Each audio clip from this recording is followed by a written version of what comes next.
Good, done. Nice job, Cal. Keep going. Hit. Hit. Hit. Good. I'm watching. Tight elbows. Thumbs up. Hit. Hit. Hit. Good. Nice and low. Break them on the numbers. Hit. Hit. Hit. Get out those toes, Rome, right? Hit. Hit. Hit. Okay, Robert. You know what I mean, Rome? That's what we got to work on for you so you don't get tongue. Here we go. Hit. Hit. Hit. Good. Here we go. Hit. Hit. Let's go. Hit. Tight elbows back. Here we go. Hit. Hit. Hit. Good job.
So that does it. That's all the highlights of day 1 of Pittsburgh Steelers OTAs of 2025. And now this is the analysis. And just to give you a heads up of who is missing in today's practice, well, it was TJ Watt, it was DK Metcalf, and Darius Slay. Those are the 3 notable players who are missing from today. And obviously, when you break it down, TJ Watt's probably not going to come for practices because he is waiting on a contract extension, doesn't want to get injured or anything like that. So that makes sense. The other 2, I don't know, maybe they're given the day off in terms of personal reasons, but those were the people missing. And now, when looking at the analysis of this practice, you obviously see at the wide receiver position, Calvin Austin has moved into the number 1 receiver role with DK not on the field, meaning that he's clearly the number 2 receiver on this team. And it's crazy how you go from being a rookie, barely playing, to now being the veteran, the guy who needs to step up of the group and the leader. So Calvin Austin, he's leading all the wide receivers in the drills. And also you see the area at the running back position where Najee Harris would lead the practice in terms of having that little punching bag trying to punch out the ball. Now it's Jaylen Warren doing that. So Jaylen Warren is now stepping into a bigger role as well as a leader. Another analysis is you see Cameron Hayward on the football field. He's still going strong at it in day 1 of practice. In the offseason, at 35 plus years old, doesn't matter. He loves football. And even though it's early in the offseason, he's still getting after it. Another thing we see here in practice is Broderick Jones at left tackle, Troy Fautanu at right tackle. Troy Fatanu's back from injury. Broderick Jones gets to slide back to his natural position. Hopefully those both tackles work out for this team because they were first round guys. So hopefully they live up to their potential now at Broderick Jones' natural position. He struggled the last few years.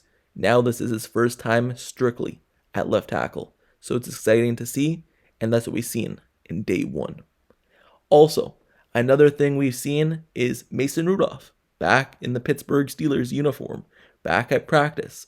And now he goes from being a 3rd stringer, barely playing, to leading this group in OTAs, leading this group in the offseason. That's kind of been the theme of the Pittsburgh Steelers thus far. People who barely played or were backups now stepping up into a larger role.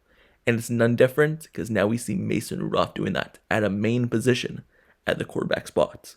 We also see Will Howard kind of shadowing Mason Rudolph as well. That's a great thing because Will Howard, we have high potential for him. We have high thoughts of what he can be, and hopefully he shows something early on. And learning from a veteran in Mason Rudolph who has dealt with everything in this league, you could see why that could be a beneficial thing for Will Howard. So it's good to see early on that he's working with Mason.